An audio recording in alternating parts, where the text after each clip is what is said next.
There's a certain light that only appears when the world feels dark. A quiet, steady light that doesn't come from luck or circumstance, but from faith.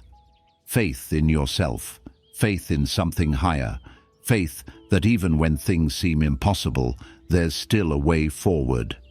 That's the heart of positive thinking, not blind optimism or wishful fantasy, but the belief that your thoughts, guided by faith, can transform the very ground beneath your feet.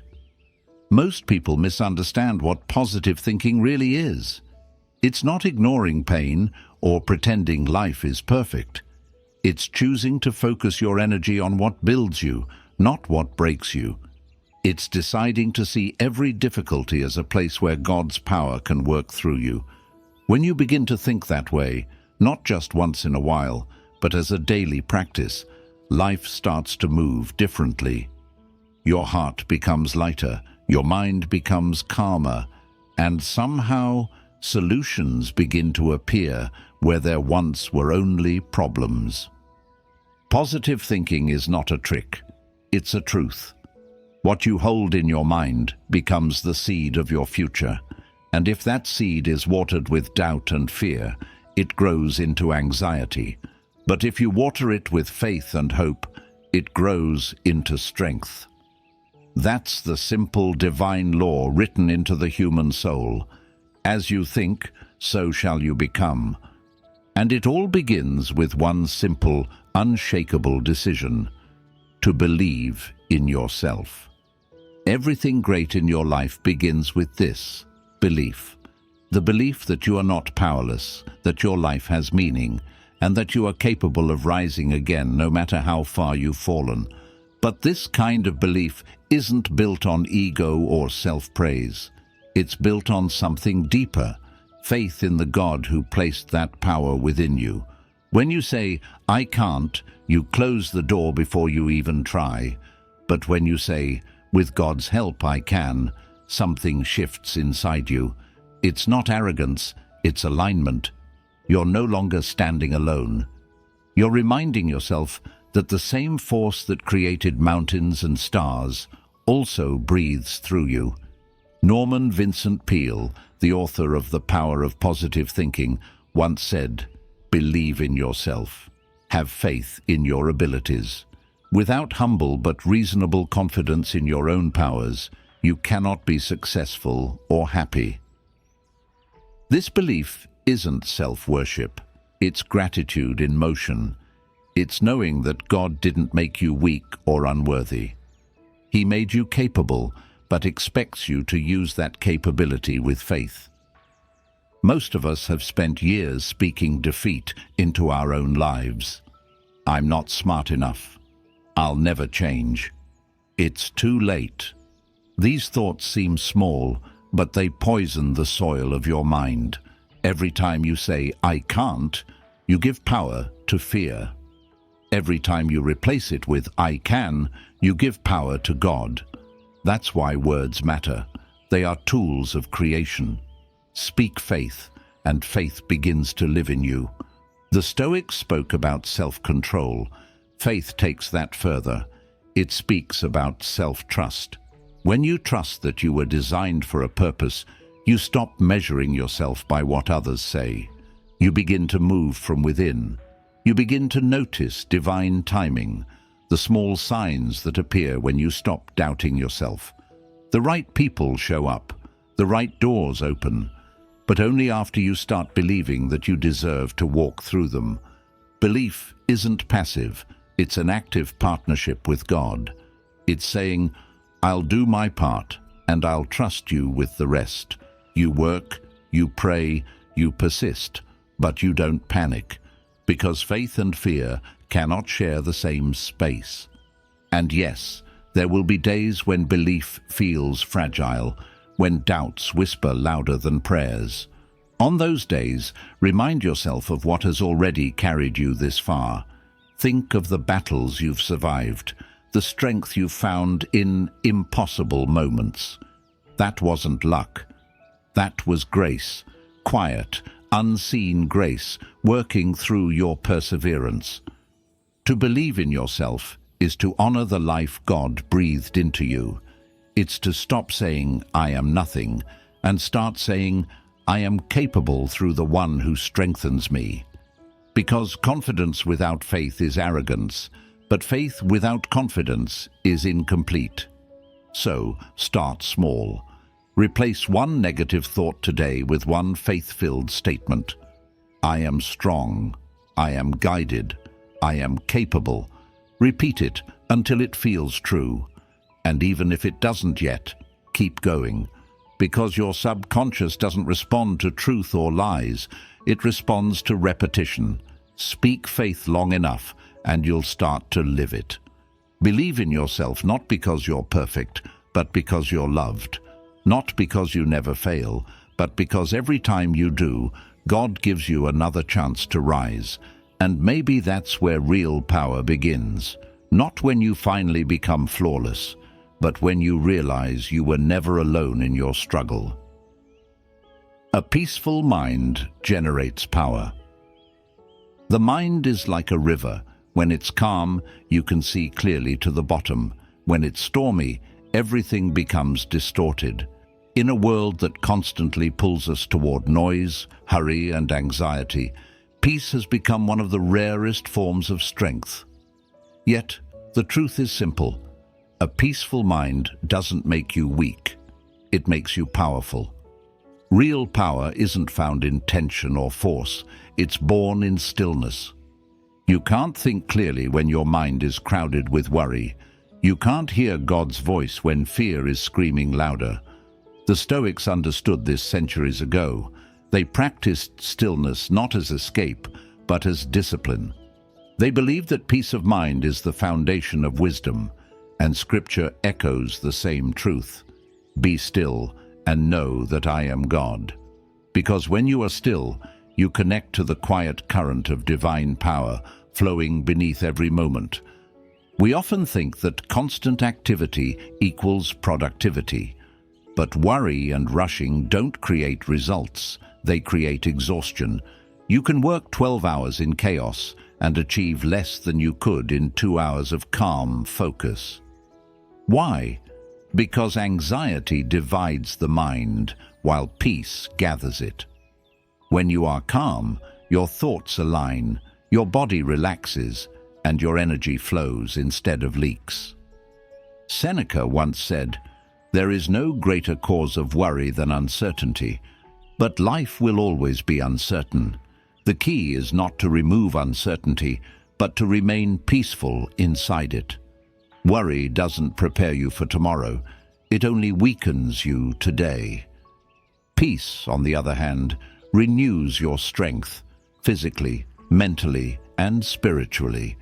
To generate power through peace, you must create moments of silence deliberately, small daily pauses where you withdraw from noise and reconnect with yourself and with God.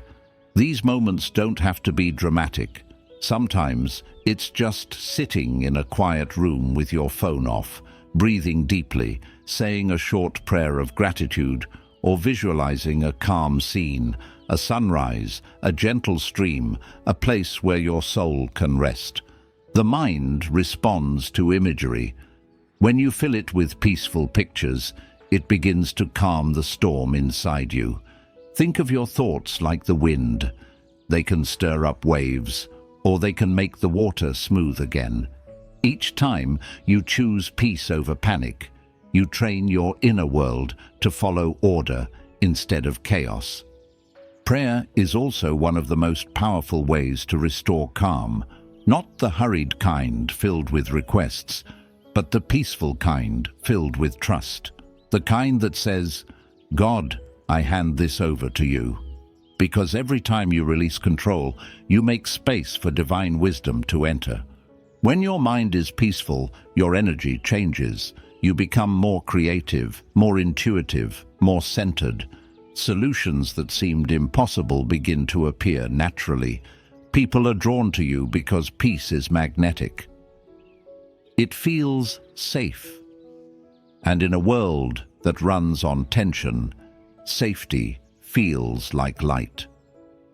If you want to feel powerful, Learn to quiet your thoughts. If you want to think clearly, slow down your inner pace. Remember that peace is not the absence of problems. It's the presence of stability. You can stand in the middle of the storm and still not be shaken. That's what Jesus meant when he said, "My peace I give unto you, not as the world gives." The world gives peace when things are perfect. God gives peace in the middle of imperfection. Train your mind to return to peace every time it wanders. When worry tries to take over, remind yourself, this problem is not bigger than God. When tension builds, breathe deeply and say, I am safe in His hands. Do this daily, not as a ritual, but as a relationship. And the more you practice peace, the stronger you become. Not aggressive, not loud, but unshakably steady. You'll find that your reactions soften, your clarity sharpens, and your energy lasts longer because it's no longer wasted on worry. The power you're seeking isn't out there. It's waiting in the quiet center of your being. You just have to stop long enough to feel it. And maybe that's the secret to real strength. Not to fight harder, but to be still long enough to remember that God is already fighting beside you. How to have constant energy. Energy isn't just a physical force, it's spiritual. You can eat well, sleep well, exercise every day, and still feel drained if your soul is tired. True energy, the kind that sustains you through challenges, responsibilities, and heartbreak, doesn't come from caffeine or motivation. It comes from harmony between body, mind, and spirit. It comes from living in alignment with your purpose and trusting the source of your strength. Most people lose energy not because they're doing too much, but because they're fighting against themselves. Fear, resentment, and inner conflict consume more strength than any amount of work. You can see it in people's faces. The way anxiety hardens the eyes, the way worry bends the posture. It's not the day that exhausts us, it's the way we think through it. The Stoics and the scriptures agree on this. Peace and purpose create power. Marcus Aurelius wrote, "The happiness of your life depends upon the quality of your thoughts." And Isaiah said, "They that wait upon the Lord shall renew their strength." Those are not different ideas. They are the same truth spoken through two languages. When your mind and faith align, energy flows freely. When they conflict, it leaks away. If you want constant energy, start with clarity. Know what matters most, and let go of what doesn't. You can't carry everything. Some people exhaust themselves trying to please everyone, chasing approval that doesn't feed their soul. Others fill their days with activity that looks productive but lacks meaning. But when you begin each morning asking, what truly matters today, your energy naturally focuses. You stop scattering your spirit and start gathering it. Energy also depends on emotional release. You can't stay strong while holding grudges, guilt, or regret. Forgiveness isn't just a moral act, it's an energetic one. Every time you forgive, you set yourself free from the invisible weight that drains your vitality. The moment you let go of resentment, you feel lighter, because the energy you once spent on anger becomes available for growth. Faith also renews energy. Worry drains it because it tells your mind, I'm alone in this. But faith whispers, I'm not. Every time you trust God with what's beyond your control, you save energy that would have been lost to fear. That's why prayer, gratitude, and trust are not luxuries. They are necessities for the soul. They keep you aligned with the eternal source of strength that never runs dry. And don't forget nature. It's God's silent therapist. Step outside, walk slowly, breathe deeply, watch how the world moves without hurry. The trees growing, the wind shifting, the clouds forming and fading. Nature doesn't rush, yet everything gets done. That's the rhythm of divine energy. steady, not frantic. The more you tune into it, the more you mirror it. Your body is also a vessel of energy. Treat it with respect. Feed it with gratitude, not punishment. Move it daily. Rest it deeply. Breathe intentionally. Remember, your body is not separate from your spirit. It's the physical home of it. When the body and spirit are in harmony, fatigue becomes rare. Another key to constant energy is joy, not excitement, joy. Excitement burns fast. Joy endures. Joy comes from doing what aligns with your soul, from serving, from gratitude, from creating. When you act from joy, energy regenerates instead of depletes. That's why even after a long day of doing meaningful work, you may feel tired in body but peaceful in spirit. That's divine energy at work. Seneca wrote, "A life is not short, but we make it so by wasting it." Wasting your energy on things that don't matter, comparison, resentment, overthinking, shortens your life more than time ever could. But when you live intentionally, gratefully, faithfully, energy renews itself. So if you feel your energy fading, don't just sleep more, reflect more. Ask, what's draining me that shouldn't be? What can I release today? Then ask God to refill what the world has taken.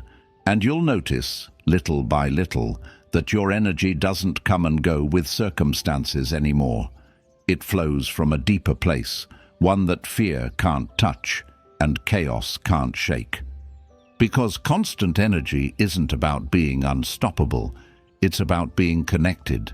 Connected to your purpose, to your faith, and to the quiet, endless strength of the one who made you. And maybe that's the real secret. Energy isn't something you find, it's something you remember. It was never gone. It was waiting for you to stop fighting yourself long enough to feel it again. Try prayer power. There's a quiet kind of power that doesn't shout, doesn't demand, and doesn't depend on timing or circumstance. It's the power that comes from prayer, the direct line between your soul and God. Most people treat prayer as a last resort, something they turn to when nothing else works. But in truth, prayer is not the emergency exit of life.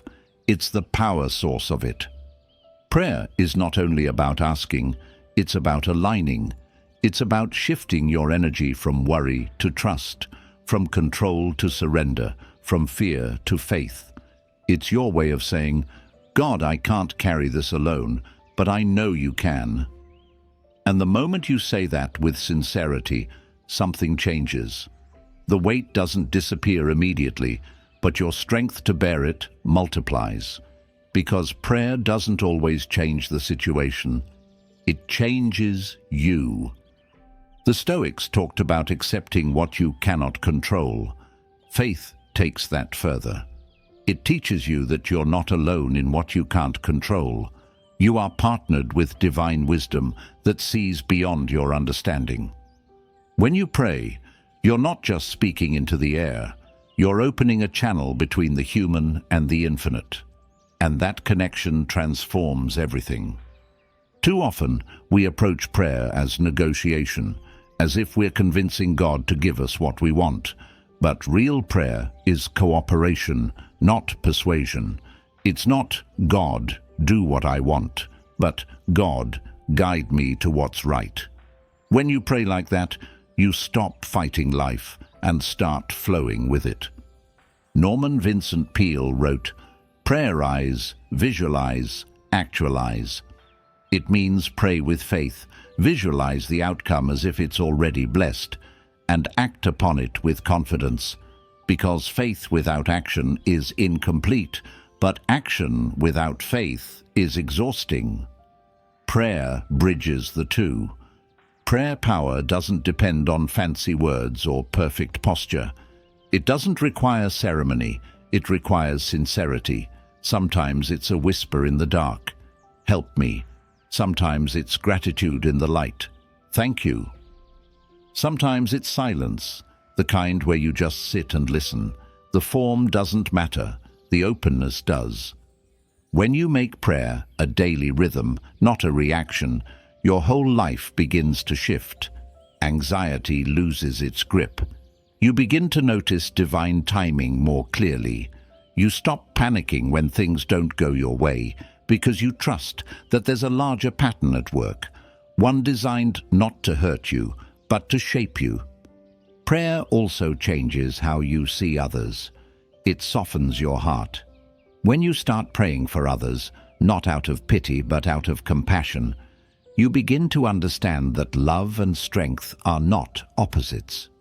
You realize that everyone around you is fighting a silent battle, and your prayer might be the one light that reaches them in their darkness. And then there's gratitude, the most transformative prayer of all. Thanking God even before the blessing arrives isn't denial, it's faith. It's declaring that you trust the process even when you can't see the outcome. Gratitude keeps your heart open, your spirit humble, and your energy high. In prayer, your mind quiets, your breathing slows, and your thoughts begin to align with divine order. You realize that strength doesn't come from forcing outcomes, but from trusting that God's outcomes are wiser than yours. You find peace, not because everything's perfect, but because you're no longer trying to control what you can't. So, try prayer power, not once, not occasionally, but daily, like breathing. When fear rises, pray.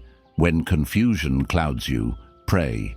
When joy overflows, pray. Let prayer become your reflex instead of your rescue. And watch what happens. The same situations that once felt impossible will start to unfold with grace. The same burdens that felt too heavy will start to feel lighter, because when you pray, you're not transferring your problems to the universe. You're transferring them to a power that knows exactly what to do with them. In that connection, you'll find not just answers, but renewal. Because prayer doesn't only open heaven's door, it unlocks your own. And maybe that's the quiet miracle of it all. When you stop trying to manage everything alone and start praying with trust, you realize that God was never asking you to be strong, only faithful. How to create your own happiness. Happiness isn't something that happens to you.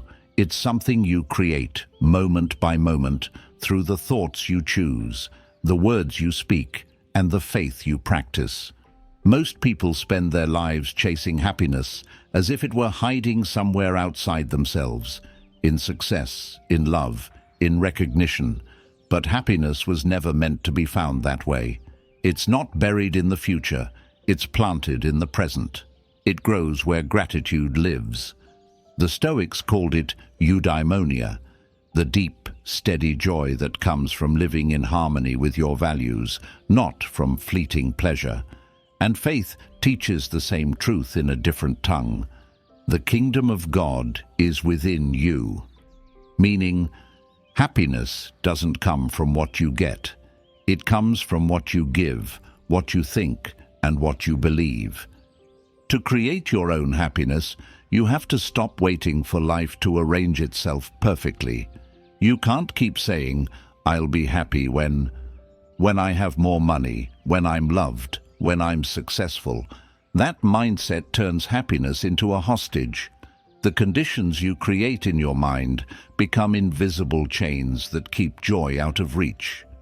The truth is, you can be grateful right now, even if nothing changes, because gratitude doesn't deny reality, it transforms it. Every day you wake up with a choice to see what's missing or to see what's present, and what you focus on expands. If you focus on fear, fear grows. If you focus on blessings, blessings multiply. Happiness, then, isn't luck, it's discipline. It's the daily act of training your mind to see the good, even when it's surrounded by the bad. Norman Vincent Peale used to say, "Change your thoughts and you change your world." That's not poetry. It's spiritual physics. The energy of your thoughts radiates outward and shapes the reality you experience. When you choose joy, when you choose faith over fear, you start to notice that life bends in your favor, not because the world has changed, but because you have. Creating your own happiness also means cultivating simplicity. Children understand joy better than adults because they haven't yet complicated it. They laugh easily, forgive quickly, and find wonder in small things. The older we get, the more conditions we attach to happiness. But when you return to simplicity, when you start seeing God's fingerprints in the little things, happiness stops being rare. It becomes constant. And then there's the spiritual side, the kind of happiness that comes from connection with something higher. Prayer, meditation, or simply pausing to feel God's presence resets the heart. In those moments, you stop measuring happiness by what's happening and start feeling it as a quiet hum beneath everything. Even in struggle, there's peace. Even in uncertainty, there's hope. Happiness also grows from kindness. When you help others, something opens in you. Service releases joy the way sunlight releases color. The fastest way to feel better about your life is to make someone else's a little brighter.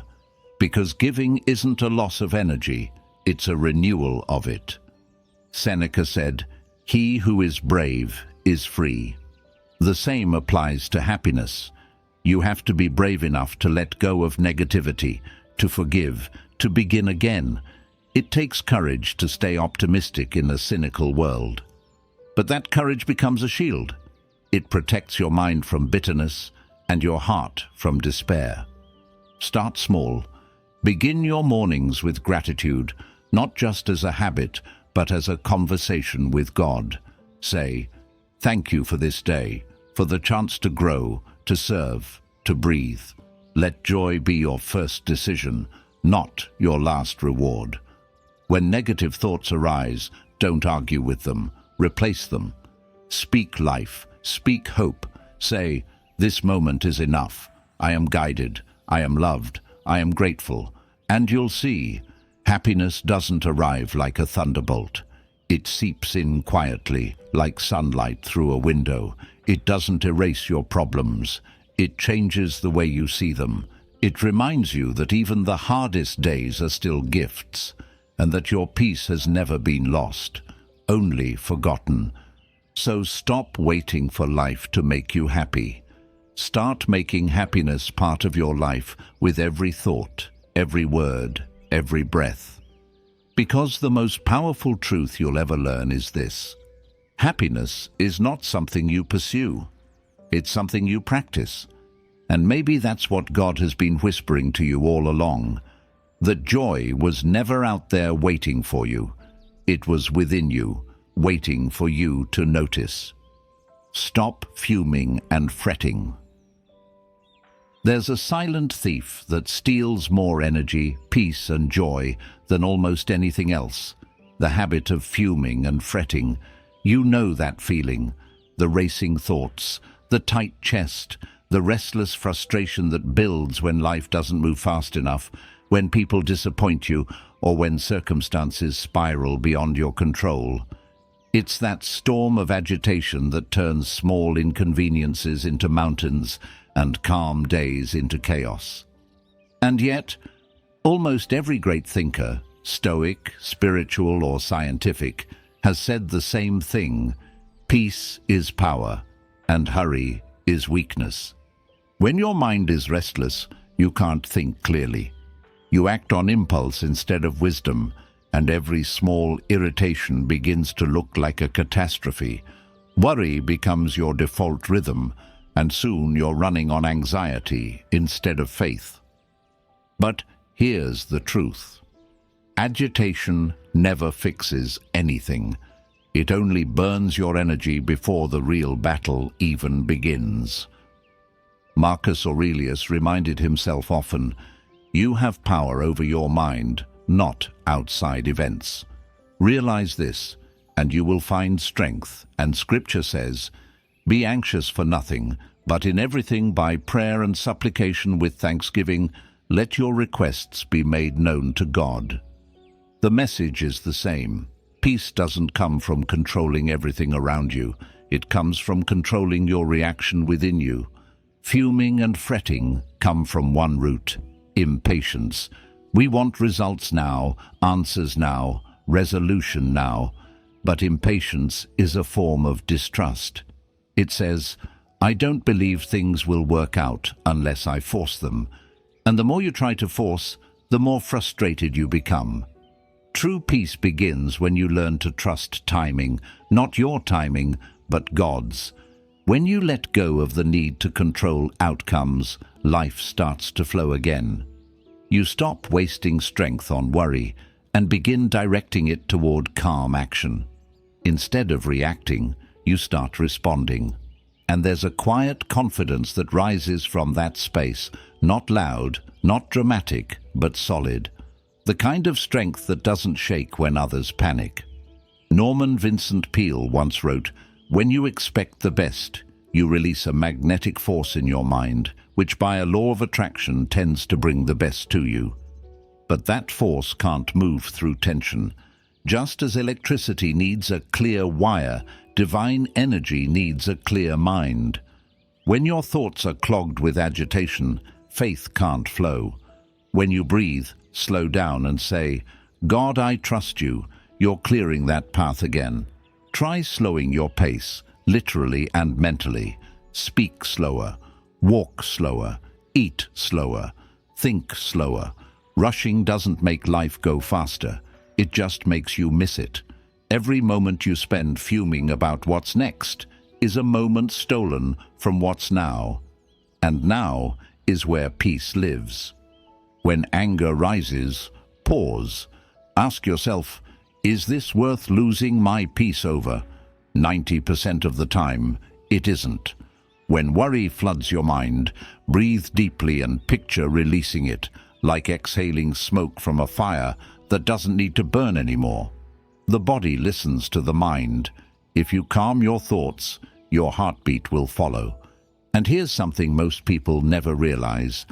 Agitation and fear come from imagining the future without God in it. You picture tomorrow's problems, but forget that tomorrow's grace will be there too. Stop rehearsing disasters that haven't happened. Stop feeding your mind with what-ifs. Feed it with trust. Tell yourself, "I don't know how, but I know who." Seneca said, "He who suffers before it is necessary suffers more than necessary." Most of our pain isn't from what's real, but from what we've imagined. Let the future unfold in its time. Stay where your feet are, here, now, in this breath. Peace doesn't mean doing nothing. It means doing what you can with calmness and leaving the rest to God. It's an act of surrender, not of weakness, but of wisdom, because life always works more smoothly when you stop fighting its current. So stop fuming, stop fretting. You don't have to fix everything today. You don't have to rush your healing or your progress.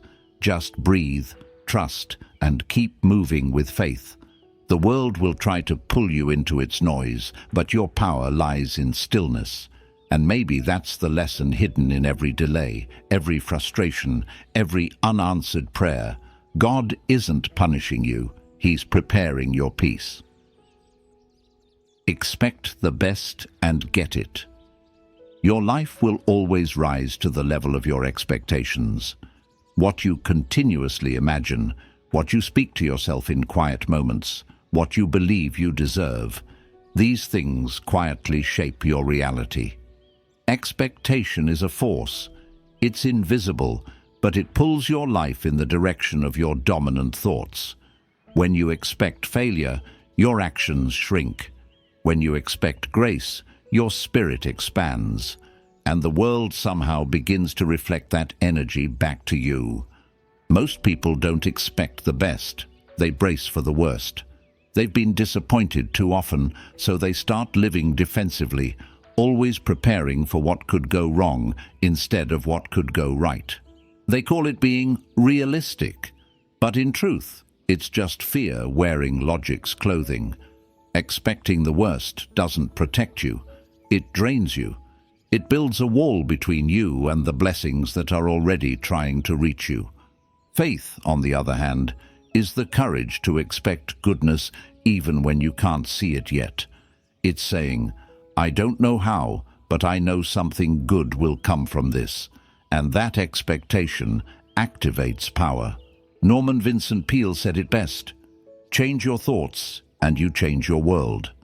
The mind doesn't just react to reality, it creates it. Marcus Aurelius once reminded himself, the soul becomes dyed with the color of its thoughts. If your mind is painted with doubt, fear, and complaint, your experience will reflect that palette. But if you choose colors of faith, gratitude, and hope, life begins to mirror that beauty. It's not magic, it's alignment.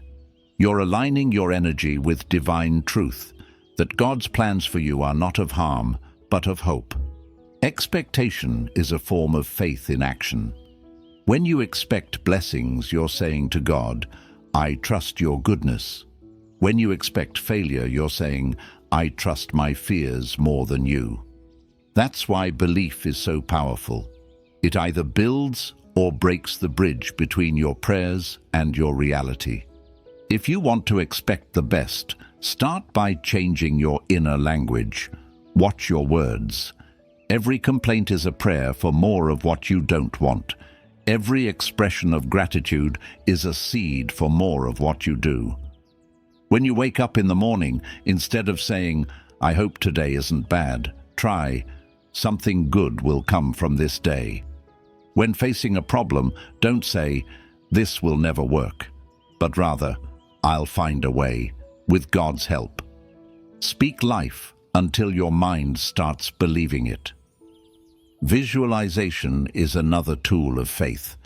The mind can't tell the difference between something vividly imagined and something experienced. When you visualize success, not with anxiety but with calm conviction, your subconscious begins preparing for it. You walk differently. You speak differently. You begin attracting opportunities because you're already living in the vibration of belief. But this isn't about pretending everything is perfect. Expecting the best doesn't mean denying pain or ignoring challenges. It means trusting that even pain has a purpose and that every challenge hides a lesson. It's knowing that setbacks aren't signals to quit. They're invitations to strengthen your faith. Seneca wrote, "The whole future lies in uncertainty. Live immediately." That's the secret. Live as though the best is already unfolding. Act with faith now, not later. Don't wait for the perfect moment. Make this moment perfect through your attitude. To expect the best is to move through life with open hands, not clenching, not controlling, but ready to receive. Because what you expect, you prepare for, and what you prepare for, you attract. So today, expect peace. Expect clarity, expect favor, not because you deserve it by human measure, but because God's nature is generosity. You're not forcing blessings, you're aligning with them. And remember, expecting the best isn't about being naive, it's about being spiritually intelligent. It's understanding that your thoughts are instructions to your reality, that every time you choose hope over despair, you participate in your own miracle. So, lift your expectations, speak faith even in uncertainty, see light even in the dark, because what you continually expect with faith, life eventually delivers. And maybe that's what faith really is, not the denial of doubt, but the steady decision to believe that the best is already on its way. I don't believe in defeat. There's a moment in every life when everything seems to collapse, when your plans fail, your strength fades, and the voice inside whispers, "It's over." Most people surrender in that moment. They see failure as final, as proof that they were never meant to succeed. But those who live with unshakable faith see something different. They look at defeat and say, "No, this is just a lesson wearing disguise." The phrase, "I don't believe in defeat," isn't arrogance, it's conviction. It's the refusal to let a temporary setback become a permanent identity. It's choosing to believe that with God's help, every fall can become a foundation. Every no can redirect you toward a better yes. Life will test you. It will knock you down more times than you can count. The Stoics understood this deeply. Epictetus, who lived much of his life as a slave, taught that our power lies not in what happens to us, but in how we respond. And faith says the same thing in divine language. All things work together for good to those who love God. The circumstances may look like defeat, but the story isn't over yet. Defeat begins in the mind long before it appears in life. When you tell yourself, "I can't," your mind obeys. When you repeat, "It's hopeless," your strength fades. But when you say, "I will rise again," something powerful awakens inside you. The subconscious starts to align with faith, and suddenly you begin finding strength where there was only fatigue. The difference between those who give up and those who rise is not talent, it's belief. Norman Vincent Peale said, "Stand up to your obstacles and do something about them. You will find that they haven't half the strength you think they have." That's the truth. Our obstacles are rarely as big as our fear makes them. Most of the time, the battle is not with the world, but with the part of us that doubts. To believe in victory even when you're standing in ashes, that's real faith. It's not denial of pain, it's defiance against despair. It's saying, "Yes, I'm hurting. Yes, I've failed, but I am not finished." Because faith doesn't mean you never fall. It means you rise differently each time. When you believe in defeat, you hand your power to circumstance. But when you refuse to believe in it, you remind life that your story is not written by the problem. It's written by the one who can turn even failure into transformation. The Stoics had a saying, "The obstacle is the way. What blocks your path becomes your path." Every challenge, every rejection, every heartbreak, they're not detours. They're divine designs shaping you into something unbreakable. When you shift your mindset from, "Why is this happening to me?" to, "What is this teaching me?" defeat loses its sting. Suddenly, pain becomes a teacher, not a punishment. You start using your setbacks as steps, your disappointments as direction. And before long you realize nothing was wasted. Not the losses, not the mistakes, not even the silence. If you want to stop believing in defeat, you have to stop labeling every delay as disaster. Just because the door didn't open doesn't mean you were denied. Maybe you were being protected. Faith isn't about always getting what you want. It's about trusting that what you need will find you when the time is right. So the next time you fall, don't rush to conclusions. Don't speak failure into your future. Instead, speak faith into your present. Say, "I don't believe in defeat. I am guided, strengthened, and lifted by divine power." Say it until your heart starts believing it. Because the only real defeat in life is the decision to stop trying. Everything else is just feedback, God's way of shaping your strength. And maybe that's why the strongest souls often walk through the hardest storms. Not because they're unlucky, but because they've learned that every storm reveals a new layer of power inside them. So keep going, stand tall in your trial, refuse to surrender your spirit to temporary setbacks. You are not finished, you are not broken, and you are certainly not defeated. You are simply being refined into someone stronger, clearer, and closer to the purpose you were created for. And once you realize that, you'll never believe in defeat again. How to break the worry habit. Worry is like a rocking chair. It gives you something to do, but it doesn't get you anywhere. You can sit in it for hours, days, even years, moving back and forth between fear and hope, but you remain in the same place. Worry feels productive because it mimics control. It tricks you into believing that if you think about your problems enough, you can somehow prevent them. But all it really does is drain your strength and cloud your faith. The Stoics taught that anxiety comes from trying to control what we can't, and Scripture tells us, "Can any one of you, by worrying, add a single hour to your life?" The answer, of course, is no. Worry doesn't lengthen life, it shortens it. It exhausts your energy before life even asks for it. It fills your heart with fear before the battle has even begun. To break the worry habit, you must first understand what worry really is. Misplaced imagination. It's your mind picturing the future without God in it. You imagine all that could go wrong, but you forget the possibility that things could go right. You play endless scenarios of loss, rejection, or failure, yet never pause to picture grace, redemption, or growth. The mind becomes addicted to fear because it confuses it with preparation. So, the first step to breaking worry is awareness. Catch yourself in the act. The moment your thoughts begin spiraling, pause. Take a breath. Ask yourself, am I solving or just cycling? Solving means taking action. Cycling means circling the same fear without direction. The moment you identify it, you've already begun breaking its hold. Next, replace worry with faith. Consciously, intentionally, daily.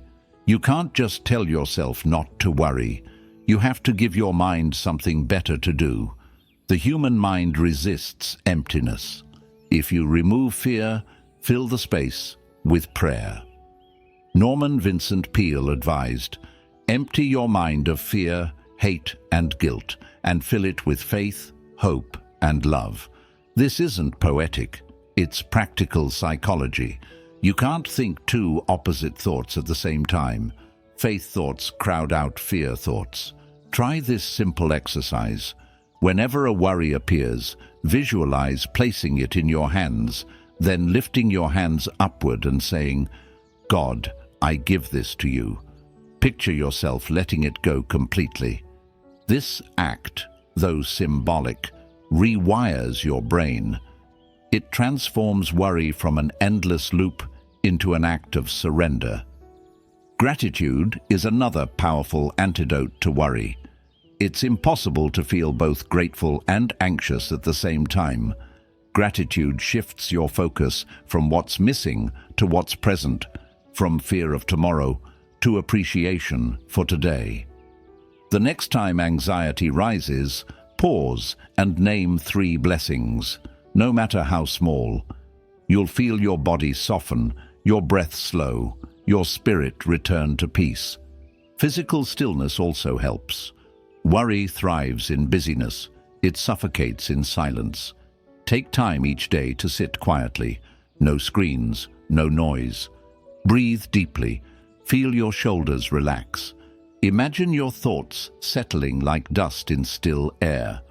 The more you practice inner quiet, the less power worry has to shake you. And remember, worry often disguises itself as care. You might say, "I'm just thinking ahead," or "I'm just being responsible." But responsibility without faith is fear in formal clothes. Planning is wise, panicking is not. True preparation says, "I'll do what I can and trust God with the rest." That's how you break worry's grip, not by ignoring life, but by surrendering it. Seneca once wrote, "We suffer more in imagination than in reality." That single line can change your life if you take it to heart. Ask yourself, how many of my worries have actually come true? you'll find that almost none of them have. The mind invents storms that never arrive. Faith teaches you to wait for real rain before opening your umbrella. To free yourself from worry, you must practice trust, not as an emotion, but as a discipline. Every time your mind begins to spiral, bring it back to the present moment. Say to yourself, I am here, I am safe, God is with me. Repeat it until peace returns. And when you wake up in the middle of the night with a racing mind, don't argue with your thoughts. Pray. Whisper gratitude. Imagine laying your head not on your pillow, but on God's shoulder. You'll find that sleep follows peace, not the other way around. Breaking the habit of worry doesn't mean you'll never feel anxious again. It means anxiety will no longer rule you. You'll feel the fear, acknowledge it, and then choose faith anyway. That's freedom, that's mastery. And maybe that's the quiet victory waiting for you. Not a life without challenges, but a heart that trusts through them. Because the truth is, peace doesn't come from solving every problem. It comes from realizing you don't have to. You're not carrying this alone. Power to solve personal problems. Every person, no matter how strong, faces moments when life feels tangled, when problems seem too complicated, relationships too strained, and the path forward too unclear. It's easy in those moments to feel powerless, to believe your challenges are greater than your capacity to overcome them. But the truth, a truth both spiritual and psychological, is that you already have the power to solve far more than you think. You just haven't fully learned how to use it yet. The Stoics taught that the mind is the key to all transformation. The way you think about a problem is often more important than the problem itself. Epictetus said, "It's not what happens to you, but how you react to it that matters." Scripture echoes this in a higher tone. As a man thinketh in his heart, so is he. The moment you shift your thinking from panic to faith, your energy changes, and with it, your ability to see solutions. Many people don't actually solve their problems because they spend more time magnifying them than understanding them. They replay the issue in their minds like a broken record, analyzing the pain instead of seeking purpose. But creative, faith-filled thinking looks forward, not backward. It asks not, "Why did this happen to me?" but "What can I learn and how can I grow from this?" The first step in solving any personal problem is to calm the emotional storm. You cannot think clearly in turbulence. Worry, anger, and guilt blur your perception. That's why prayer, silence, and reflection are not luxuries. They are prerequisites for clarity. You must quiet your spirit before wisdom can speak. Sit still, breathe. Pray, "God, show me what I'm not seeing." That simple request opens the door for divine insight. Once calm, take inventory of your situation honestly. What's within your control and what isn't? The Stoics called this the dichotomy of control, and it remains one of the most liberating truths ever discovered. There are parts of your problem that belong to you, your choices, your attitude, your effort. The rest belongs to God. Trying to manage both will exhaust you. Managing yours alone will free you. Then, bring your thoughts under order. The mind loves chaos. It feeds on uncertainty. But when you write your problem down, list your possible actions, and pray over them, something miraculous happens. The impossible begins to feel manageable. You start to see patterns and paths that panic had blinded you to. As Norman Vincent Peale said, "Every problem contains within itself the seeds of its own solution." Faith waters those seeds until they grow into answers. Another truth: no problem can withstand consistent, faith-driven effort. It doesn't matter how long it takes or how complicated it seems. Persistence guided by belief wears down resistance. Think of water carving through stone. At first, it looks impossible, but drip by drip, over time, it creates canyons. That's what prayerful perseverance does to your problems. You must also remember that your difficulties are not punishments. They are opportunities to grow in strength and wisdom. Life doesn't give you problems to crush you. It gives them to reveal you. Each one is a lesson in disguise, preparing you for something greater. If you view them this way, even the hardest moments stop feeling meaningless. Seneca wrote, "Difficulties strengthen the mind, as labor does the body." And Faith adds, "Difficulties strengthen the soul as well." Every time you solve a challenge with patience and faith, you build a kind of spiritual muscle. That's why people who endure storms with grace radiate a calm power. They've learned that every problem carries within it a hidden piece of God's plan. If your problem feels too big, say this simple prayer: God, I can't, but you can. Then do the next right thing, not all at once, not perfectly, just one step. Because most problems don't demand instant solutions. They demand steady courage. And as you take each small step, strength flows in ways logic can't explain. You'll find that when you combine faith and practical action, the impossible becomes merely difficult, and the difficult becomes done. It's not because the mountain got smaller, but because your spirit grew larger. And that's the true power to solve personal problems. Not superhuman intellect, but divine partnership. You think clearly, act wisely, and trust fully. You use both your reason and your faith, knowing that when they work together, miracles are born. So the next time life presents you with a challenge, don't panic. Pause, breathe, pray. Believe that there is a way, because there always is. Then take action, however small, and soon enough you'll realize what every wise person learns, that most of your power doesn't come from controlling your circumstances, but from trusting the one who does. And maybe, just maybe, that's what your problems were trying to teach you all along, that you were never without power. You only had to remember where it truly comes from. How to use faith in healing. Healing doesn't begin in the body. It begins in the mind and flows through the heart. You can treat symptoms, take medicine, rest, and recover physically. But real healing, the kind that restores wholeness, comes from faith. It's not just about repairing what's broken. It's about remembering what's already whole within you. Because beneath the pain, beneath the fear, beneath the illness itself, there's a divine strength waiting quietly to be awakened.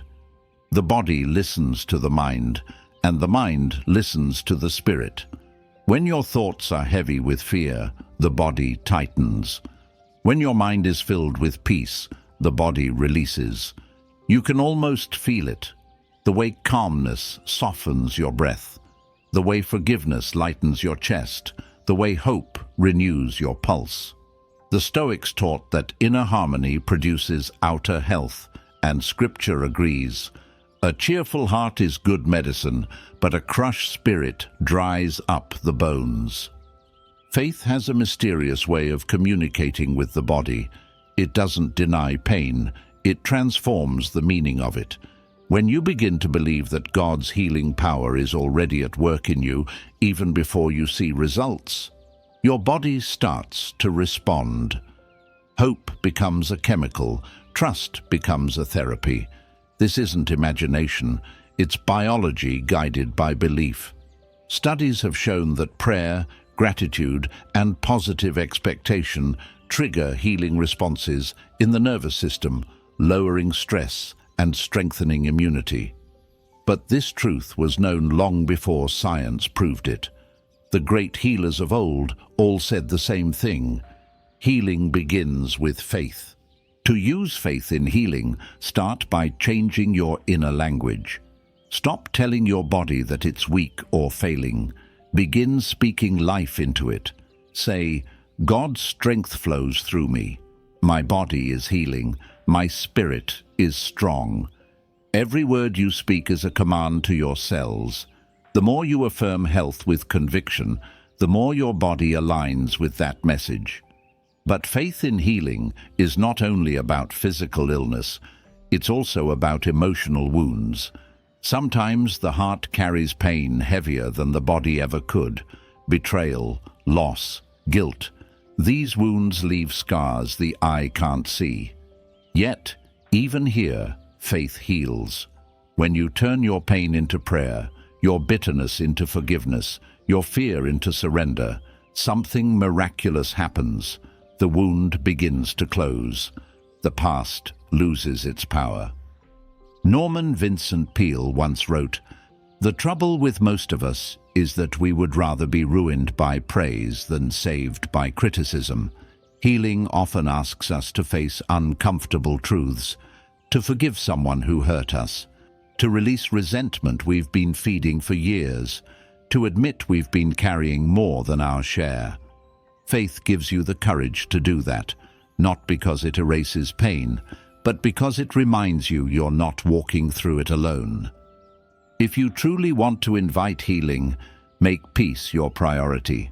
Let go of the inner conflicts that keep your body on constant alert.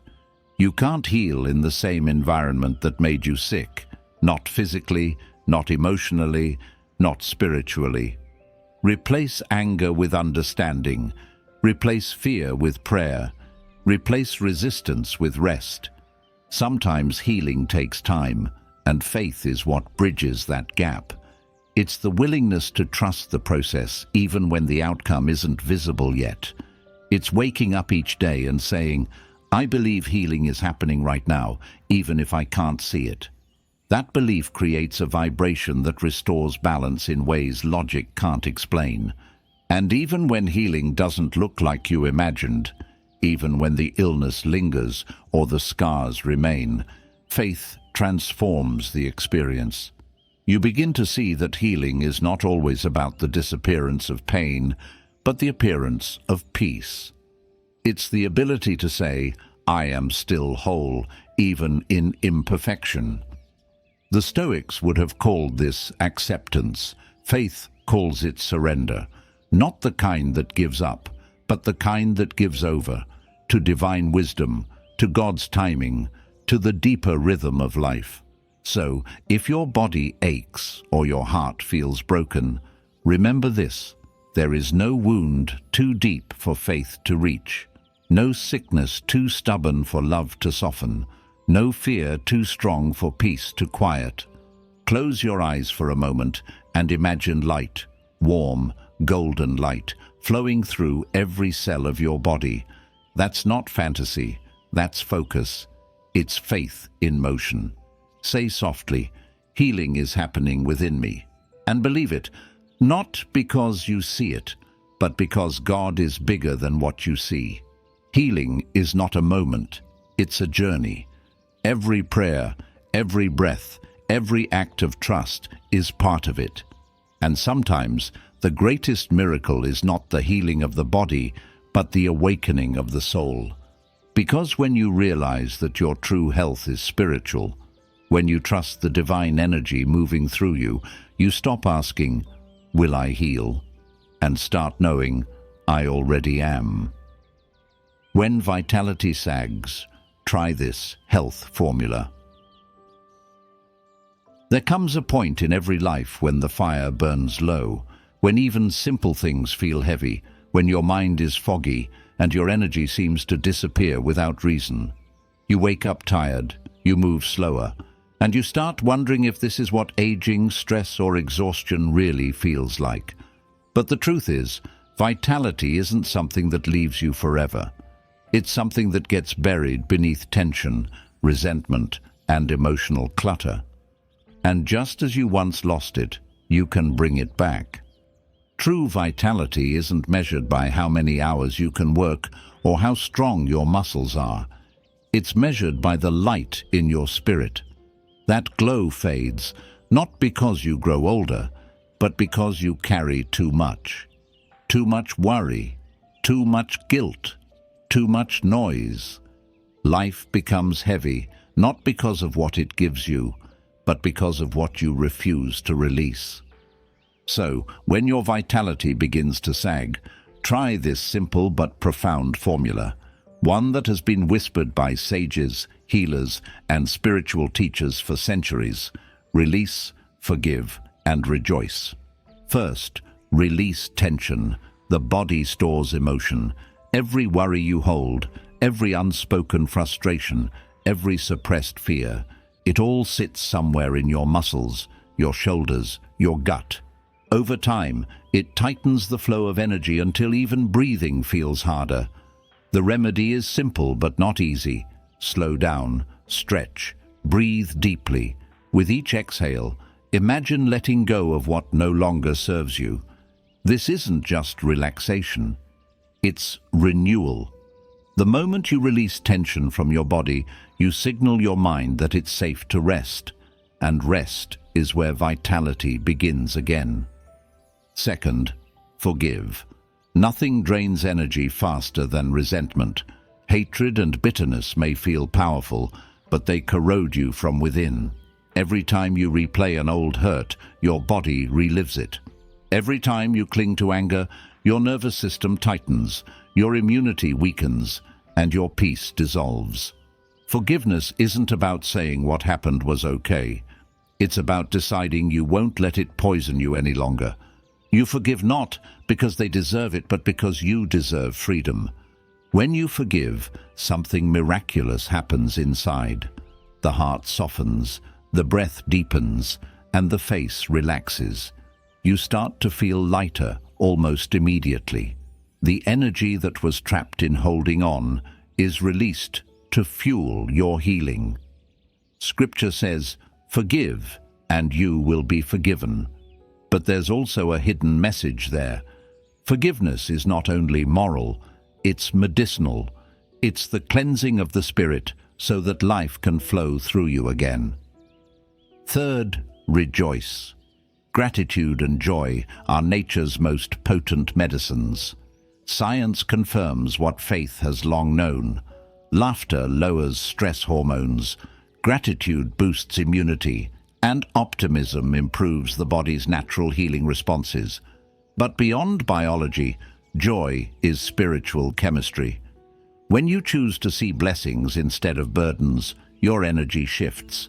When you laugh, when you sing, when you thank God sincerely, even for small things, your soul recharges. Norman Vincent Peale once wrote, "Change your thoughts and you change your energy." And joy does exactly that. It rewires your mind to look for light, even in darkness. The more you practice rejoicing, the more vitality becomes your natural state. Add to this the nourishment of simple things, fresh air, clean water, natural food, moments in nature. These are God's silent healers. A walk among trees, a sunrise in silence, the rhythm of your own breathing. They all remind you of something deeper. You were not created to live in constant strain. The earth itself rests and renews, so should you. And remember, gratitude is not a reward for having everything you want. It's a recognition of everything you already have. Every morning, before rushing into the noise of the world, whisper a simple prayer. Thank you for this new day, for this breath, for this strength I still have. Those few words can shift the energy of your entire being. When vitality sags, it's your soul's way of saying, pause, reconnect, realign. Don't reach first for more stimulation or distraction. Reach for stillness, reach for forgiveness, reach for joy, because those are the true refills for the human spirit. And the beautiful irony is this. The moment you stop chasing energy and start choosing peace, energy returns on its own. Not the nervous, anxious kind that burns quickly, but the calm, radiant kind that lasts. The kind that makes you feel alive again, not because everything's perfect, but because you are at peace with what is. So, when you feel your strength slipping, don't despair. You haven't lost your vitality. You've simply misplaced it under layers of tension, resentment, and worry. Peel them away gently. Let forgiveness loosen your heart, gratitude open your lungs, and laughter lift your spirit. Because the truth is, God didn't create you to merely survive. He created you to live fully, joyfully, gratefully, and abundantly. And the moment you remember that, life begins to flow back into you like light, returning to a room that had only forgotten it was never dark to begin with. Inflow of new thoughts can remake you. Every lasting change in life begins with a single new thought. Not a grand event, not a sudden miracle, but a quiet shift in perspective, a seed of renewal planted in the soil of your mind. Most people underestimate how powerful their thoughts truly are. They say, "It's just the way I think," without realizing that the way they think is shaping every corner of their lives. The mind is not just an observer, it's the architect. And when you change your thoughts, you don't just change your mood, you change your destiny. The Stoics understood this long before modern psychology confirmed it. Marcus Aurelius wrote, "The happiness of your life depends upon the quality of your thoughts." Scripture speaks the same timeless truth. Be transformed by the renewing of your mind. Transformation doesn't happen from the outside in. It happens from the inside out. God doesn't simply hand you a new life. He hands you new thoughts, and through them, you begin to remake yourself. Every pattern of defeat, every fear, every habit that holds you back, they all begin as thoughts that were repeated until they became beliefs. If you want to remake your life, you must interrupt those patterns and replace them with new, faith-filled ideas. That's what Norman Vincent Peale meant when he said, "Change your thoughts and you change your world." It's not a slogan, it's a spiritual law. The human mind is like a garden. It doesn't care what seeds you plant. It will grow whatever you water. If you plant fear, you'll harvest anxiety. If you plant faith, you'll harvest peace. The question is, what are you feeding your mind every day? What do you listen to? What do you watch? What do you repeat to yourself? Because whatever enters your mind shapes your life. If you want to feel new, you must think new. The inflow of fresh, positive, spiritual thoughts flushes out the old poison of doubt and negativity. Fill your mind with scripture, with hope, with gratitude. Surround yourself with voices that lift rather than drain. Read something that inspires you every morning. Listen to words that strengthen your faith instead of feeding your fear. And most importantly, speak life over yourself. Every time you say, "I can't," you reinforce limitation. Every time you say, "I can through God's strength," you expand possibility. The subconscious doesn't know the difference between imagination and reality. It believes whatever you repeat. So let your repetitions serve your renewal. Affirm daily, "I am capable, I am guided, I am healing, I am growing." These aren't empty words. They're building materials for your future. But it's not enough to think new thoughts once. Renewal is a process, not an event. Old thought patterns will try to return. Doubt will whisper, fear will knock, and habit will call you back to the comfort of the familiar. When that happens, don't fight the old, feed the new. Over time, the stronger voice wins. Faith grows with attention, fear withers with neglect. The Stoics practiced a similar discipline. They called it prosos. the art of constant attention to one's thoughts. They believed that inner freedom was achieved by mastering the mind's direction. You can't stop thoughts from appearing, but you can decide which ones get to stay. That's what faith does. It gives you discernment. As you begin to think differently, your energy changes. You speak more kindly, act more confidently, and see opportunities where before you only saw obstacles. People begin to respond to you differently because your energy no longer carries the heaviness of fear, but the quiet steadiness of faith. This isn't just mental, it's spiritual. When you invite new faith-filled thoughts into your mind, you invite God into your thinking. You begin to see your life not through the lens of limitation, but through the eyes of possibility. You realize that what once felt impossible was only unfamiliar. If your mind has been darkened by doubt, bitterness, or fear, open the windows. Let new light in. Read words that strengthen your spirit. Listen to people who walk with hope. Pray daily, not just to ask, but to align. Ask God to renew your thoughts so that you see life through His peace instead of your panic. And little by little, you'll begin to feel the shift. You'll notice that problems seem smaller, burdens lighter, possibilities wider, because when your thoughts rise, your life rises with them. So let this be your daily reminder. Your past does not define you, your pattern of thinking does. If you want to become new, think new. Let the inflow of divine ideas wash away the old fears, and you'll discover a truth so freeing it feels like rebirth. You were never stuck. You were only thinking the same thoughts too long. And maybe that's what God's been trying to tell you, that renewal isn't waiting for you to start over. It's waiting for you to think differently, because once your mind is renewed, the rest of your life follows. Relax for easy power. There's a kind of strength that doesn't come from tension, striving, or willpower. It comes from relaxation, from surrender, trust, and inner calm. It's the power of flow, not force. Yet most of us are taught the opposite. We grow up believing that if we're not straining, we're not trying hard enough, that if we ease up, we'll fall behind.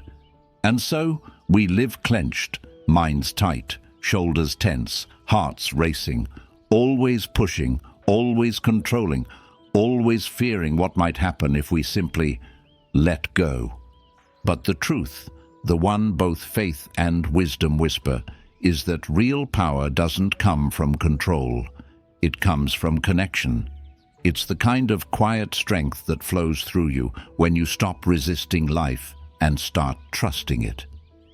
Marcus Aurelius said, "Nowhere you can go is more peaceful, more free of interruptions than your own soul." And Scripture tells us, "In returning and rest you shall be saved.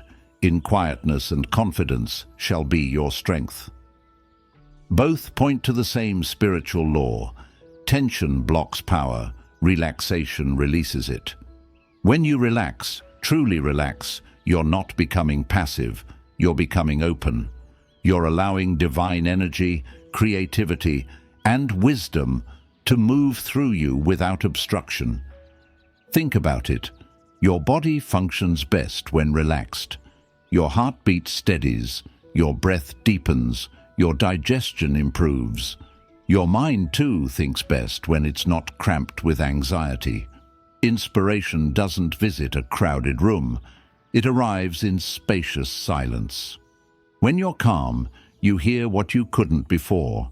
Your intuition, God's guidance, the subtle nudges that show you the next right step. Norman Vincent Peale used to say that tension is a habit. And he was right. We tighten not because life demands it, but because we've learned to equate rest with laziness, quiet with weakness, stillness with falling behind. But the greatest power always moves in silence. Look at nature. The sun doesn't rush to rise. The river doesn't strain to flow. The seed doesn't force itself to bloom. Everything in creation moves with grace, not panic. The same divine rhythm runs through you too if you let it. To relax doesn't mean to stop caring. It means to stop clutching. It means to release the illusion that you must control every outcome for things to go right. God never asked you to carry that weight. He asked you to walk in faith, not fear. Every time you rest your mind and trust His timing, you recharge the invisible battery of your soul. Try this. When you feel anxious or overwhelmed, close your eyes and breathe slowly.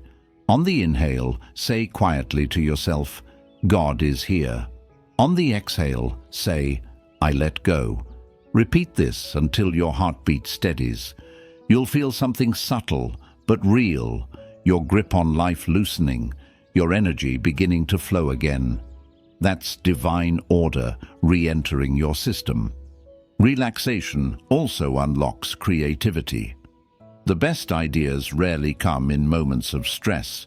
They appear when you're walking, resting, or praying, when your mind is open enough to receive. That's not coincidence. That's spiritual design. Inspiration is not manufactured, it's received. But only a relaxed mind can receive it. When you learn to relax, you start to notice how life begins to cooperate with you. Doors open with less effort. People respond more kindly. Problems unravel with surprising ease. This doesn't mean challenges disappear. It means you stop fighting against them and start flowing through them. You stop pushing the river and start moving with its current. And here's the beautiful irony. Relaxation takes courage. It requires faith. Faith that you can release control without losing direction. Faith that the same God who holds the universe together can hold your life too. Every time you choose calm over chaos, you affirm that trust. Seneca wrote, "The mind that is anxious about future events is miserable. Worrying about tomorrow steals the strength you need for today." Relaxation is the practice of returning to the present moment, of reminding yourself that right now, in this breath, you are safe, guided, and enough. The next time you feel yourself tightening, when you're rushing, overthinking, or forcing results, pause, breathe, smile. Remind yourself, I don't have to force what God is already arranging. That single realization can dissolve days of stress in seconds. Because life was never meant to be a constant fight for control. It was meant to be a dance, a rhythm between effort and ease, doing and trusting, moving and resting. You play your part, and God plays His. So relax, not because everything's easy, but because your peace is what makes everything easier. Relax because the power you're trying to force is already flowing within you. Relax because when you let go of tension, you make room for grace. And maybe that's the highest form of power there is, not to push harder, but to rest deeper in faith that everything you need will come exactly when it should. How to get people to like you. It's one of the quiet longings of every human heart, to be liked, accepted, and understood. We all want connection, warmth, and the simple joy of being valued for who we are. But the irony is, the harder you try to make people like you, the less they often do. That's because genuine connection doesn't come from effort. It comes from authenticity. It's not about trying to impress. It's about being real. People aren't drawn to perfection. They're drawn to sincerity, to kindness, to presence. The Stoics said, "Be tolerant with others and strict with yourself," meaning give others grace, but live with integrity. And Scripture echoes that spirit beautifully. Do unto others as you would have them do unto you. Those aren't just moral lessons, they're spiritual laws of connection. When you radiate warmth, When you treat others as reflections of God rather than as obstacles or opportunities, something powerful happens. People feel seen, respected, and safe around you, and that's where true likability begins. Norman Vincent Peale used to teach that the best way to make people like you is to genuinely like them first. It sounds simple, but it's profound. When you meet someone, don't focus on what they can give you. Focus on what you can give them. Give attention, not advice. Give interest, not indifference. Ask about their life and truly listen, not waiting for your turn to speak, but listening as if what they're saying matters, because it does. In a world where everyone is shouting, a listening heart is magnetic. People are starving for kindness. You can feel it in their hurried words, in their guarded tone, in the way so many move through life defended, afraid to trust. But one gentle word, one sincere smile, one moment of patience can open a door in someone's heart that's been closed for years. When you carry a peaceful, encouraging spirit, you bring warmth into cold rooms and calm into tense situations. That's influence, not dominance, but quiet power. If you want people to like you, don't try to be the most interesting person in the room. Be the most interested. Ask questions that matter. Remember details. Celebrate others' small victories. When someone leaves your presence feeling better about themselves, they'll always feel better about you. That's not manipulation. That's love in practice. The Stoics also taught that we can't control how others perceive us, only how we show up. So let your focus be your inner attitude, not their outer reaction. Some people may still misunderstand you, project their pain onto you, or withhold kindness. But that's not a reflection of your worth. As long as your heart remains open and your spirit humble, you've done your part. One of the most beautiful truths of life is that love is reciprocal energy.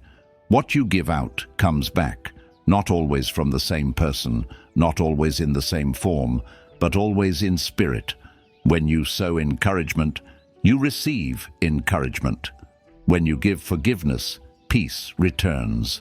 When you radiate kindness, even in small ways, holding the door, offering a smile, speaking gently, you shift the atmosphere around you.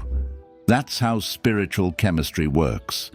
It's also important to remember that being likable doesn't mean being agreeable. People respect sincerity far more than flattery.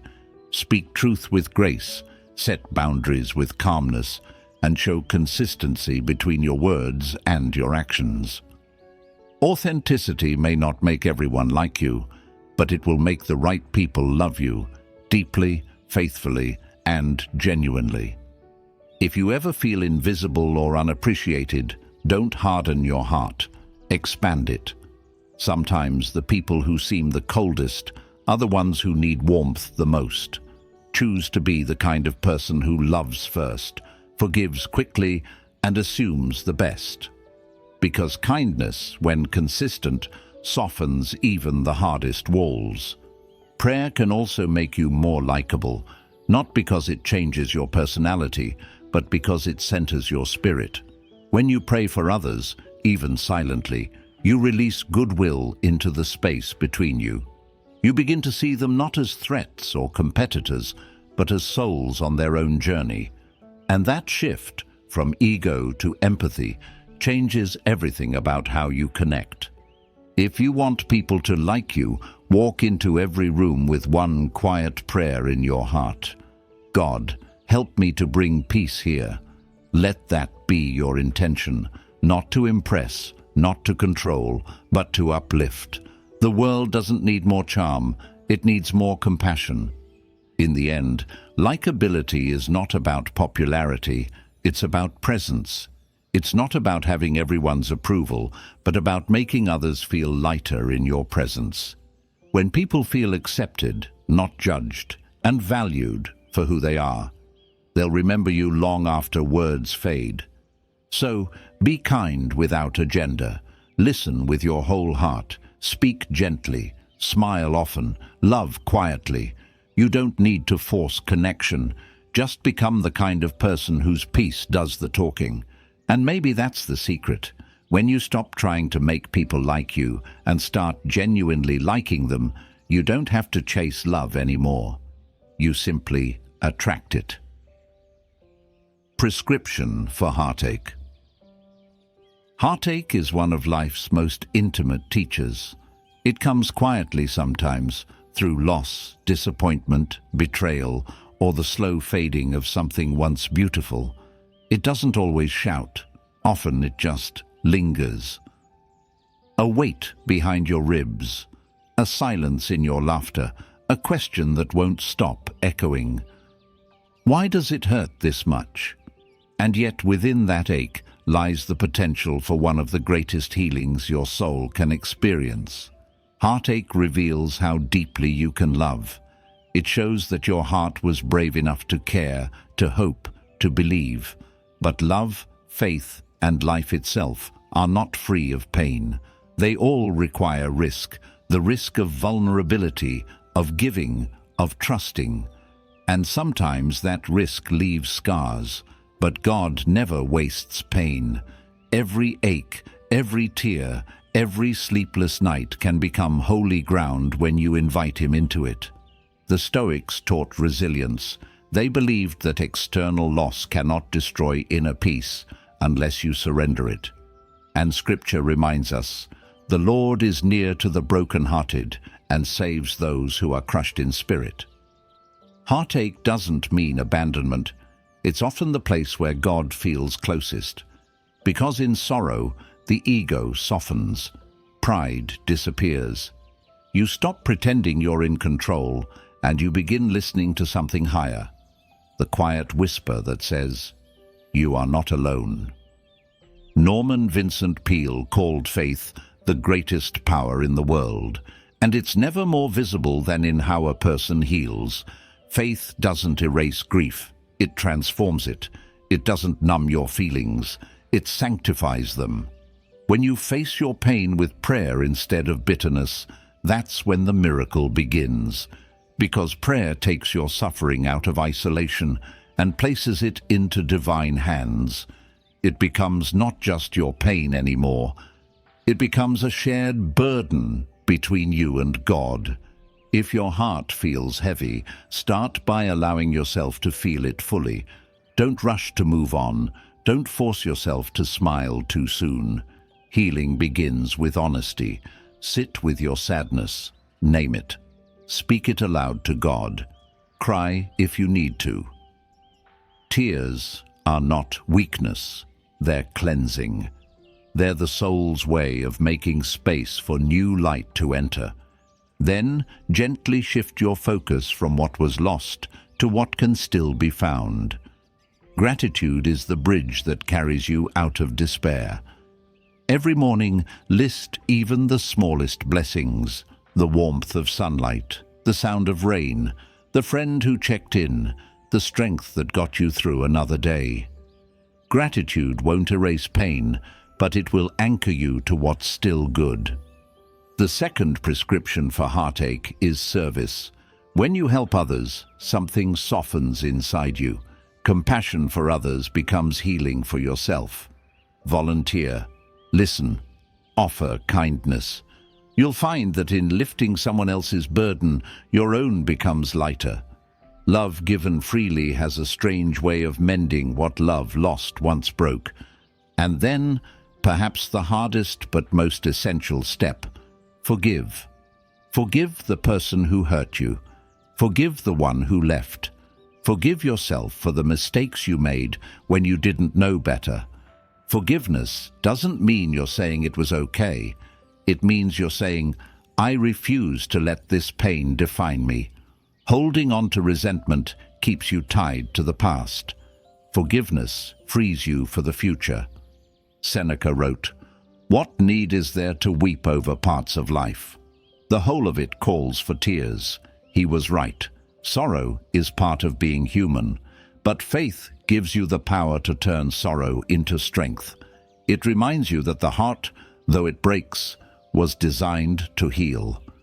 God built resilience into the soul, the ability to begin again after devastation.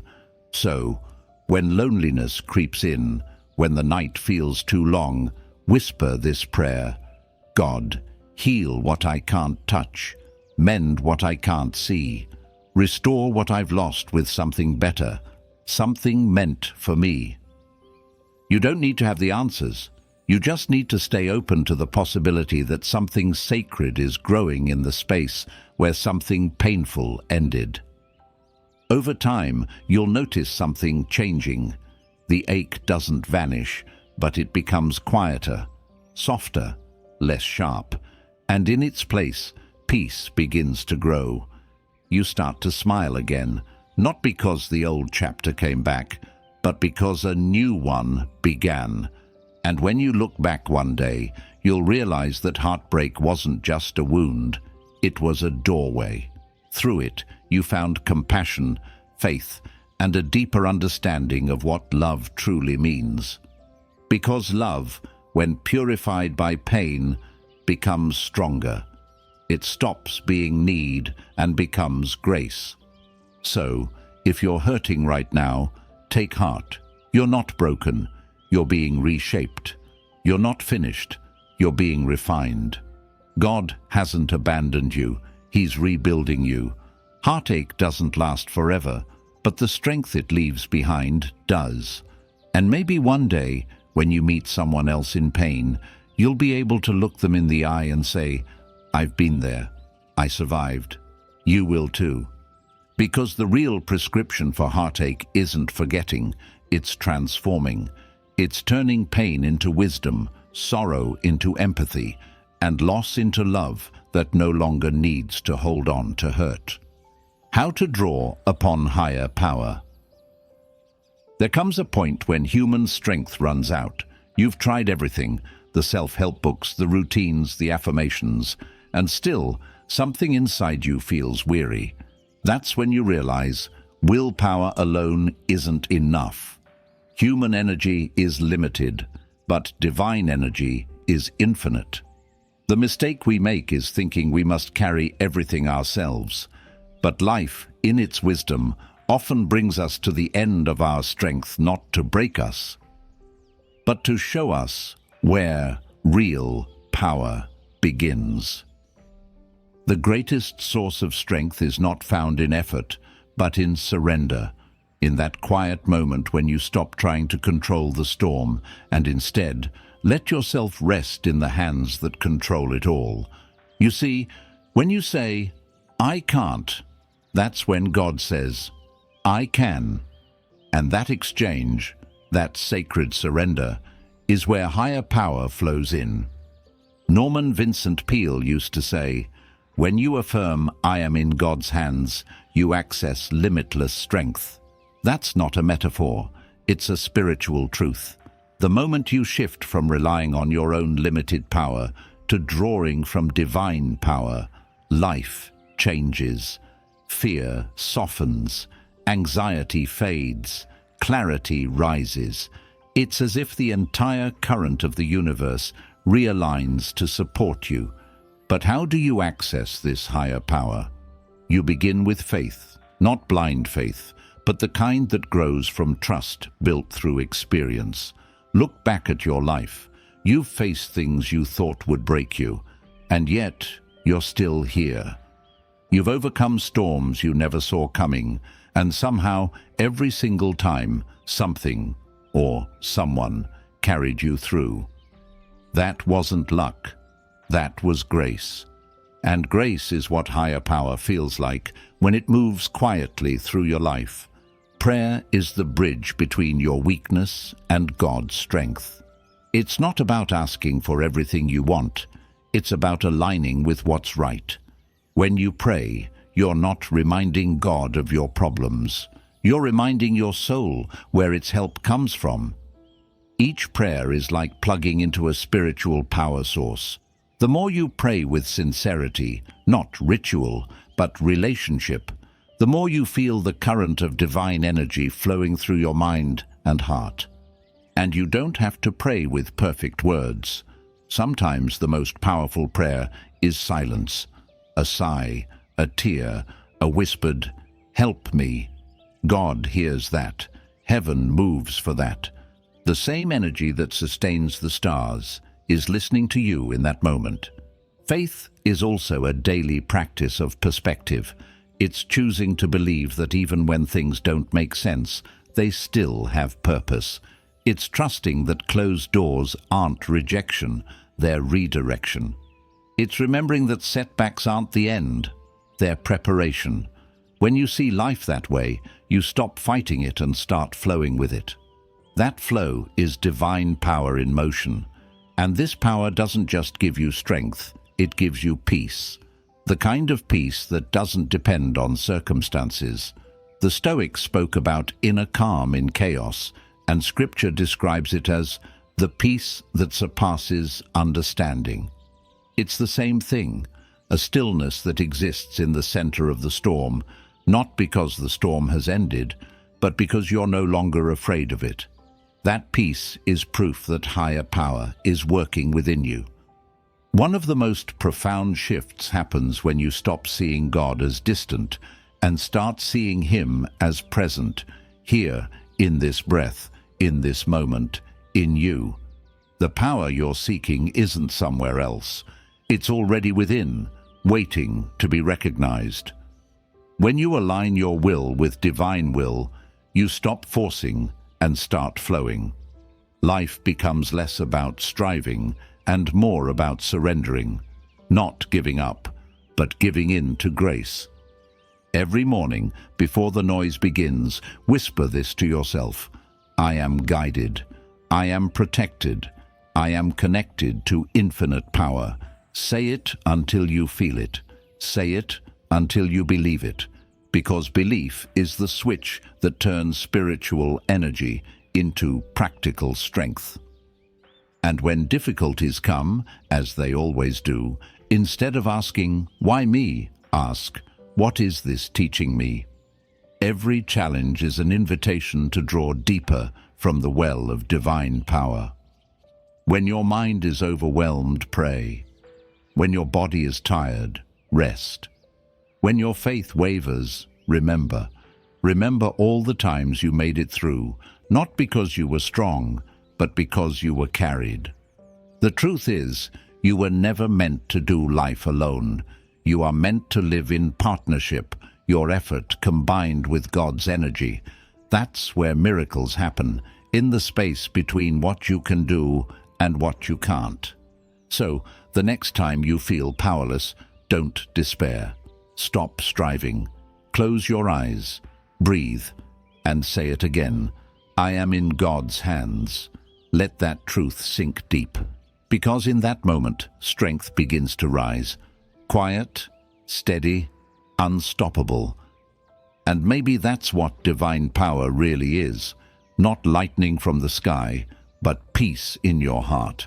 Not a rescue from life, but the resilience to face it with calm faith. Because when you draw from higher power, you don't just survive, you shine. The power of positive thinking. When you look back across all these lessons, something becomes beautifully clear. Life isn't asking you to be perfect, it's asking you to believe. To believe that faith is stronger than fear, that peace is greater than pressure, that the mind, when filled with light, can transform even the darkest season. Every principle we've explored, from believing in yourself to drawing upon higher power, is part of a single truth. You are never separate from the source that created you. God's power isn't somewhere far away. It lives in you, waiting to be remembered. And every time you think with hope instead of worry, every time you choose gratitude over complaint, every time you forgive when it would be easier to resent, you open that channel wider. You become a vessel of divine strength. The mind is a sacred space. When filled with faith, it becomes an instrument of healing. When filled with fear, it becomes a prison. That's why positive thinking isn't shallow optimism, it's spiritual discipline. It's choosing to guard your thoughts the way a gardener guards his soil, pulling out the weeds of doubt before they take root, watering the seeds of peace until they bloom into resilience. It takes courage to believe in good when you're surrounded by uncertainty. It takes strength to trust God's timing when your own plans fall apart. But that is the kind of faith that shapes destiny, not blind belief, but living trust. The trust that whispers, even this pain has purpose. Even this moment is leading me somewhere sacred. The Stoics would call that acceptance, amor fati, love of fate. The faithful call it surrender. Both mean the same thing, learning to stop fighting life and instead learning to walk with it, calmly, humbly, with gratitude. Because the moment you align with life instead of resisting it, its power flows through you effortlessly. So believe in yourself, not because you're flawless, but because you're divinely designed. Seek peace, not as escape, but as power. Pray not just to ask, but to align. And above all, keep your mind open to renewal, to the inflow of new thoughts that remind you that God is not finished with you yet. You were not born to live in worry. You were born to live in wonder. You were not created to crumble under fear. You were created to rise with faith. The energy you seek isn't lost. It's buried beneath years of doubt, self-criticism, and noise. Quiet the mind, and you'll find it again. Every positive thought is a prayer. Every act of kindness is an affirmation. Every moment of faith is a step closer to the person you were meant to become. And when you live from that place, where peace and purpose meet, life no longer feels like a struggle. It becomes a partnership. The same God who painted the stars, who carved mountains, who taught rivers to flow, placed that same creative power in you. And when you think in harmony with that divine rhythm, your thoughts stop being random. They become creation itself. So, as you finish this episode, take a deep breath. Let go of the heaviness. Forgive what's behind you. Bless what's ahead. And walk forward with faith that you are guided, protected, and filled with limitless power. Because that's what positive thinking really is. Not pretending everything's fine, but trusting that with God's help, everything will be. And maybe that's all life is asking of you today, to believe again, to think higher, to walk lighter, to remember that every sunrise is another chance to start over, stronger, calmer, and filled with faith.